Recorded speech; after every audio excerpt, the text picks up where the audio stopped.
Hello everyone, my name is Laura, this is my channel Laura's Little Library, and welcome to today's video, which are the worst books I read in 2024.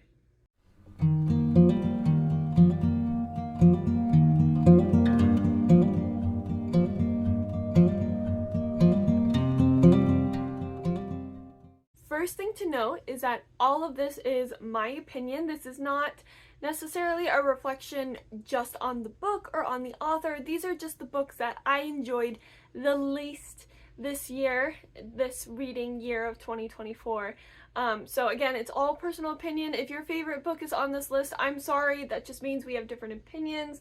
Not necessarily that the book is bad. I just didn't enjoy it. So just take that with a grain of salt, and this is just meant to be a fun video to talk about reading and things that I like and don't like in books, so just take it very lighthearted. It is meant to be very lighthearted. And the other thing to note is that actually all of these books were 2-star books. I did not rank anything lower than a 2-star, so I had no 1-star books and no 0-star books, which I almost never rate. So there's that at least, and I mean, I read a lot of 3- and 4-star books, most of us do, so the fact that these are all 2-star books, like, it's not that they're that bad, they just weren't great, okay? So, before we get started, brew yourself something that is comforting to you, because I'm about to spill a lot of tea on my opinions of these books, so let's get cozy, let's settle in now, shall we? I actually also only have 6 books on this list instead of doing like the 10 worst. I just wanted to see what my lowest rankings were, and I just had 6 books that were 2 stars. So I said, you know what? That's all we're gonna do. So in 6th place this year is They Never Learn. I knew going into it that it was a like feminine rage, female professor, like, or someone just kills all the horrible men on campus and things like that, but which in itself doesn't sound the best, but it doesn't sound bad either. Like, I get it. But then reading it, I was just like, it takes it too far, it's just twisted, and it projects a type of feminism that I don't think we really need in the world, and I don't want people to think is what we are fighting for. So, and I didn't like her character. The writing wasn't necessarily my favorite. It just went too far and then wasn't worth it in the end. You know, like, I was not satisfied after reading this, which I can be satisfied with other like female rage books, like the book Reader, I Murdered Him. Female rage, but was satisfied. I enjoyed it. This, not so much. In 5th place is Looking for Love in All the Haunted Places by Claire Kahn. This book, I was really excited for it because you have your main character who is like a sort of clairvoyant, and she goes on this like documentary TV show about living in a haunted house. And the owner of the house is part of the production crew, and it's a huge love story. I think I wasn't sure. I didn't like the romance. Honestly, I really did not like the romance in this book, because I feel like it was so much healthy communication about each other that there was no actual romance. And don't get me wrong, healthy communication is good. I like seeing that in books. If there is a miscommunication trope in a book, I'm not going to like it. I prefer healthy communication, but this took it too far. All the characters did was talk to each other about their like preferences and things like that, and there was no actual romance or chemistry with the characters. I was like, when are we gonna be done with this and like actually talk about how they like each other or want to hang out or anything with romance or chemistry or something. And that really took over most of the book. If this book had been more, not even, because if this book had been more focused on the whole haunted house thing, I still would have hated the romance subplot. So, but the romance subplot was more the main plot than the haunting. which the idea for the haunted house was really cool, but again, it was a subplot to a terrible romance, so it disappointed on all sides. I didn't like the haunting story, I didn't like the romance at all, and because of that, it was really hard to connect to our characters because so much of it was just so focused on the romance subplot. So that was quite a bit of a letdown. In fourth place is another spooky romance book. Here's the thing, with these spooky romance books, I don't have high expectations.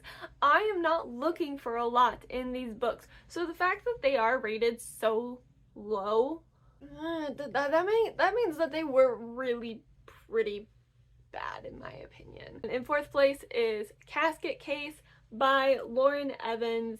This one was kind of a similar issue as the previous one, but just done differently.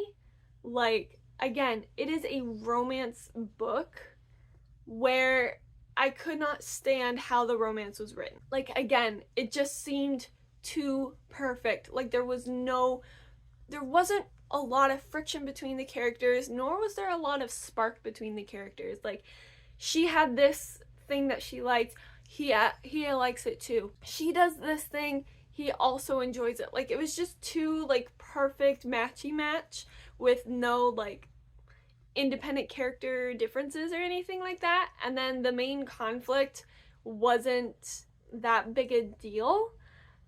And you knew what the main conflict was going on. I should explain. So our female main character is taking over, like, the funeral home that her family runs, and our male main character is the logistics coordinator for death.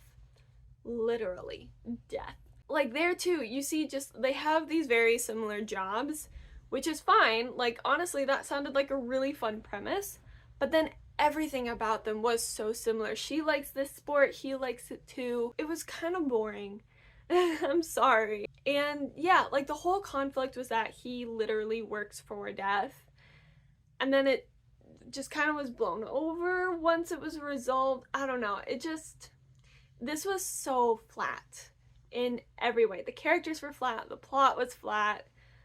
I did not enjoy this, and I was really excited about it. But again, with these, like, Halloween spooky romances, I don't really have big expectations, so it was quite the disappointment.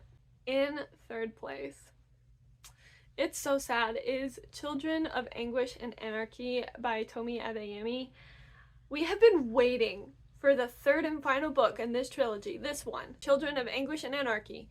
We have been waiting for this book for so long, and it is such a disappointment. I was so sad. I have been holding off on purchasing the series. Originally, it was because of my book budget when it was just the first book, and then the second book came out and I was like, you know, it wasn't as good as the first, but, you know, second book syndrome, like, it's fine. The third one will be great. And then the third one was just,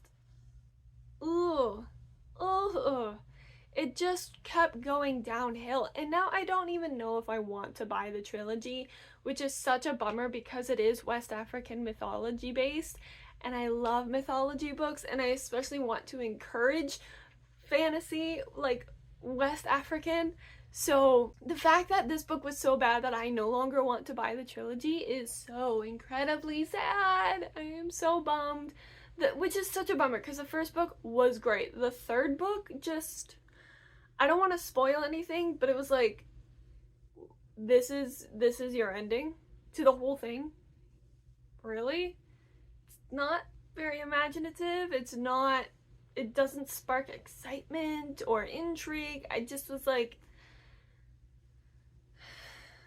and I forgot that it ended on a cliffhanger, the second book. Like, I don't normally forget when it's a cliffhanger because I love cliffhanger endings. They hurt my soul and I love them.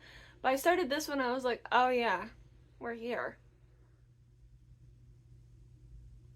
Can we go somewhere else, please? And it just, it let me down so much, which is such a bummer because the first book was just so good. The second worst book that I read this year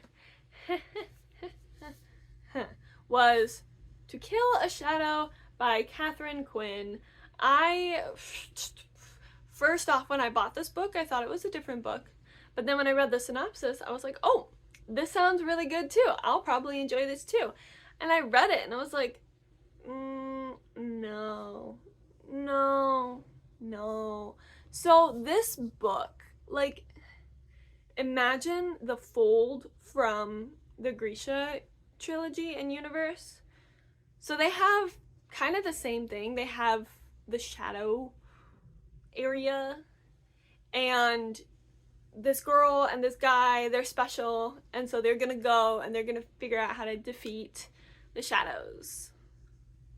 This book is really pretty, okay, and it has sprayed edges, and I honestly cannot tell you anything more about this book. I do not remember anything about it. It was so forgettable, and even reading the synopsis before this video, I was like, there's not much in the synopsis. The synopsis does not tell us much, and I can't remember anything from when I read it, so what actually happened in this book? Like, it's fairly sizable, not like a chonker, but it's, you know, it's a decent size, and for me to be like, nothing happened in this book,